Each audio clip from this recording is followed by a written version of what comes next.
जत येरालच्या लागून असलेल्या मोहिनीनगर केडगा देवी येथे unique institute academy and training सेंटरवर प्रशिक्षण शिबिरात प्रशिक्षण पूर्ण केलेल्या प्रशिक्षणार्थी महिलांनी unique institute academy and training सेंटरच्या संचालिका अश्विनीताई झरेकर मॅडम व मानव सुरक्षा सेवा ट्रस्टचे महाराष्ट्र सचिव व समिती अध्यक्ष प्रकाश तांबडे यांचा शाल व श्रीफळ देऊन केला सन्मान।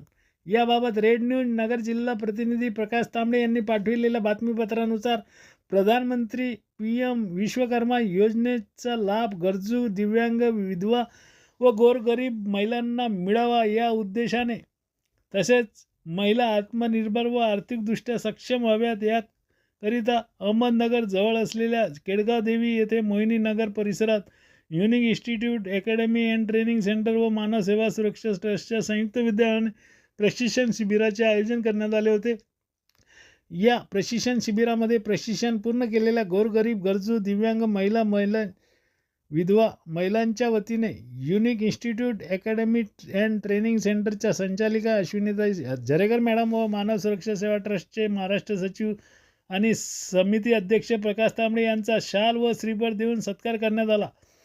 यावेळी unique institute academy and training सेंटरच्या वतीने महिलांना नाश्ता व भोजनाची सुद्धा व्यवस्था करण्यात आली होती। संचालिका अश्विनीताई झरेकर मॅडम आणि मानव सुरक्षा सेवा ट्रस्ट महाराष्ट्र सचिव व समिती अध्यक्ष पत्रकार प्रकाश तांबडे यांनी केलेल्या सत्काराबद्दल सर्व महिलांचे आभार व्यक्त केले। तसेच त्यांना पुढील आयुष्यात यशस्वीपणे आर्थिक सक्षम बनण्यासाठी शुभेच्छा प्रदान केल्या। केडगा देवी मोहिनीनगर इथून रेड न्यूज जिल्हा प्रतिनिधी प्रकाश तांबडे, केडगाव, अहमदनगर।